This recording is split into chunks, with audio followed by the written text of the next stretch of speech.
I knew he was bad for me, but he was the type of guy you wanted to love or hate you as long as he wasn't indifferent. Started every single love story in my life. In this specific case, he would call me drunk, compare me to his ex, and get jealous of his own guy friends. We would argue for hours, and later I would find myself running in a dark forest, crying, listening to Taylor Swift, "That's the way I loved you," and that's how I thought I loved a guy. But I wasn't in love with him. I was in love with the way it felt to fall apart. At least that's what my therapist told me after she heard the full story. She was like, "It makes sense now, Annie." And I was like, "No shit, does it?" And she showed me things that made me question my whole idea of love and my sanity. However, the latter was already very questionable. But have you ever felt that? Like you're drawn to something in someone you cannot name, knowing it will hurt you, but unable to stop? Like, what are the reasons? Why are we attracted to the love that can destroy us, burn us, and how can we come back to life after? I'm so excited that you're here, babe, because I feel like specifically, you need to hear this. So the guy, he was older, and I thought it meant wiser, but now I'm his age, with a broader horizon. I had just started uni, and he wasn't the type to talk a lot, but he was handsome, with broad shoulders that were begging to hold someone in them. Yes, I volunteered, that's true. And there was something about the way he walked and acted that other guys looked up to him, and girls were, well, obsessed with him. And I remember when we were on a student trip and we danced. For the next few months, I was listening in a loop to the first song to which we danced, and I'm just a girl. I thought I was in love with the other guy for 2 years because he was a professional dancer. And that's the kind of love I always dreamed of. Like, if the guy dances, he has to be good. Like Derek and Prince Daniel, they weren't even green flags. They were freaking magical forests. But even with dancing, there is a clue why we love fboys. It is constant pushing and pulling towards each other, slowing down and accelerating, forgetting about the world, just being in the present moment. So we were flirting, teasing each other. I was romanticizing whatever this guy sent me. And my guy friend, the charming F-boy, told me, "Dude, you're just talking to him for like 2 weeks. He's probably talking with other chicks. Can you please have fun and enjoy life?" Which in F-boyish means to F someone. Like, he was trying to convince me to have fun with those other guys, but I wanted the romance of the century. And what can be more perfect than arguing with a guy, comparing yourself to some girl he constantly mentions, crying over him until you are dehydrated? Like, I knew we were bad. I just didn't know how bad until the other guy showed up in the city. And because of jealousy, I was punished with more silent days. And the worst part, I was like, hell yeah, give me more, because it felt like a movie. And even though my friends pitied me, and sometimes I wanted to die because of mental pain, I felt so alive. And one of the nights, the big storm came. I was crying, screaming, my voice muffled as it thundered. And I was listening to my Broken Heart playlist, cursing his name, imagining we were fighting and then kissing passionately. I didn't even have to experience this in reality because those strong emotions were so vivid, like they felt so real. I felt like I was kissing him and dancing in his rain. And in the end, he left me, ghosted me, which was kinda hot because I had a problem. And the flame I was trying to keep alive burned me. When I think about it from the perspective of time, he wasn't a bad guy. He was a really good human being. And yes, I was heartbroken and angry, but it was me who broke my own heart. Like he too, but he wasn't fair, but neither was I. We allowed our self-worth to be measured by who we were with, and I also hurt him. And when 2 years later, I went to therapy, convinced that this is not my problem anymore, because I got over the guy, right? My therapist was like, "Yeah, you did because he came back wanting to win you back, but you lost interest because you have already entered a new situationship, much more toxic, and when this one stopped being exciting, you fell for an addicted guy, and then the other, the typical F-boy, as you like to call them, who would tell you that you are not enough to put work into a relationship, but he would be happy to work on your friend's physical condition," very generous. And what was the recent thing? Didn't you go to another city after a guy because of one passionate kiss? And I was like, okay, you're right. I have the problem. I am the problem. So we started the process of digging. Why? And I was going for my notebooks from neuroscience class, my notes, and asking her to clarify things. So we started, and welcome to the TED Talk about dopamine, chemical messenger in a brain. When you do something enjoyable, like eating your favorite food or imagining the drama, the dopamine is released, reinforcing the behavior and making you want to repeat it. However, drugs, sugar, or some activities like being with someone or creating scenarios about someone you're attracted to flood the brain. And this overload creates a strong association between the substance and activity and the pleasurable feelings. Over time, the brain adjusts, producing less dopamine naturally and requiring more of the addictive substance or behavior to feel the same pleasure. It's like I went to a doctor because I felt something was wrong with my nose. I had this devil's nasal scent or whatever. I couldn't breathe fully. And after 15 years, someone finally told me that using the nasal spray too much made me forget how it is to actually breathe normally. The spray opens the nasal passages to their fullest extent, giving hyperspace. So now, when I breathe normally, it feels not enough. When I like secure guy, it is fun, but it doesn't feel enough. I want the extreme.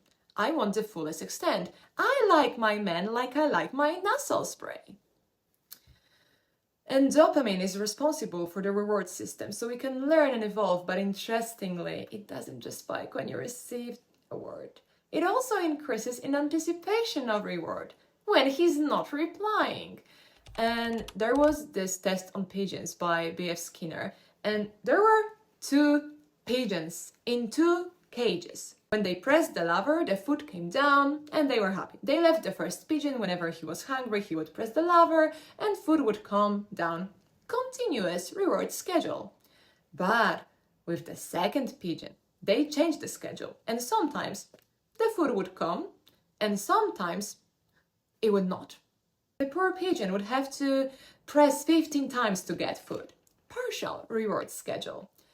Sometimes he's gonna message you, and sometimes he's not. When they turned off the food completely for both pigeons, like none of them could get food, the first one was like, okay, chill. When the time comes, I'll get it because I know I'm always getting what I want.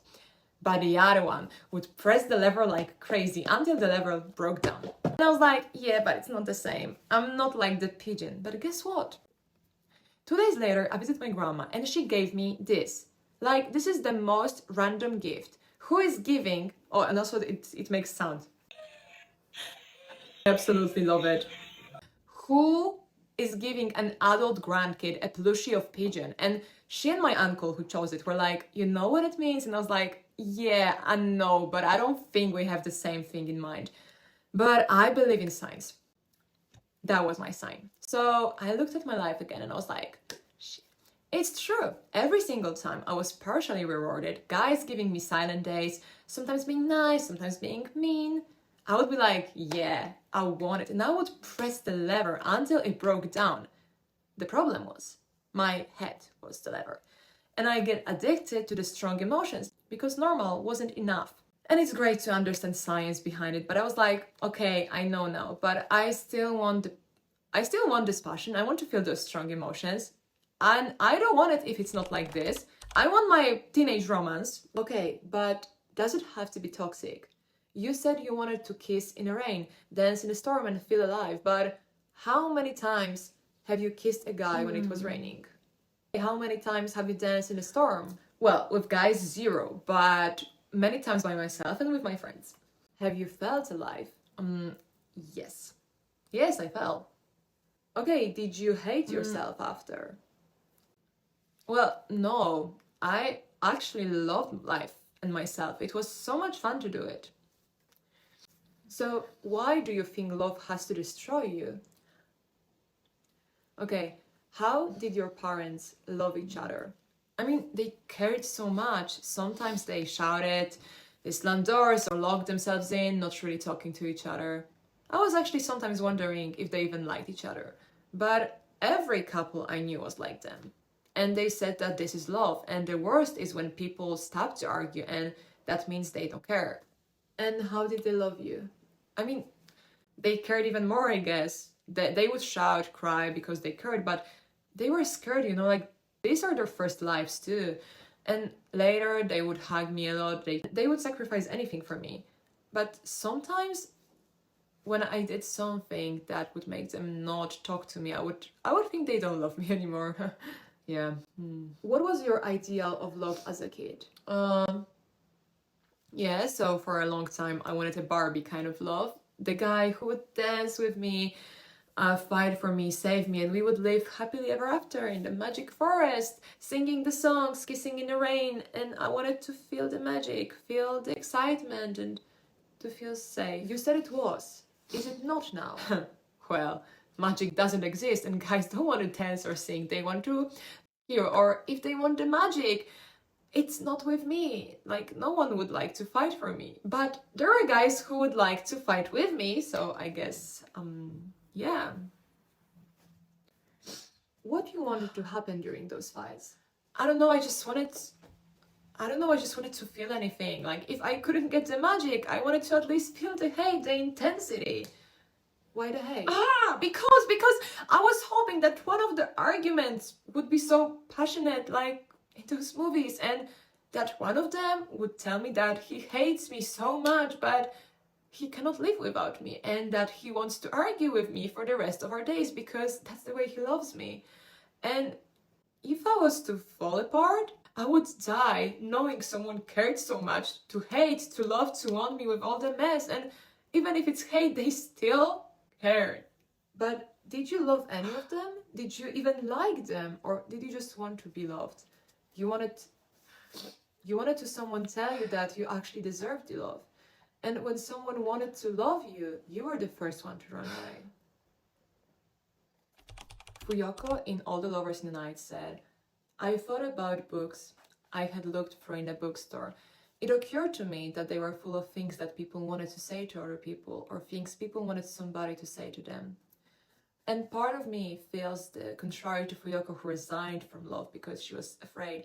I was searching for love, or more like a passion to feel anything, because I wanted somebody to say to me they care about me, even if it's caring only to hate me. But I was actually as scared as Fuyoko. I was scared that if I'm gonna open my heart, it's gonna hurt me. And even though I was with these guys, you know, like I was dating them or just texting them, or I never really opened to them that much. I always had in my mind a thought that it's not gonna happen forever, so even if they gonna reject me, I was kind of expecting this gonna to happen, so I was heartbroken. I would be laying on a cold floor in the bathroom, crying and wanting to die, but at the same time I was like, yeah, but I knew it's gonna be like this, so I'm not that hurt, you know? Which was like another coping mechanism, I guess. So you want love. You want to love someone and them to love even the worst in you. Even when you erupt and turn everything into ashes. Like it was another thing that is wrong with you. But ashes are not always bad. While an eruption can destroy, it also transforms, enriching the land over time. Like, go back to the classes of geography in the 5th grade. Volcanic soils are the most fertile. With the time, new life can sprout from beneath the surface.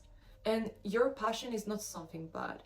Love is the fire, the heart, the word so close to the heart. But the fire needs guarding with tenderness. To light it again when it goes out. This book talks about lights, different kind of lights, and you have this light. So you deserve the tenderness. You deserve a life full of fire and passion and light, but also a tender fire keeper. And I wish you that, babe. Let me know you and your thoughts. Kisses.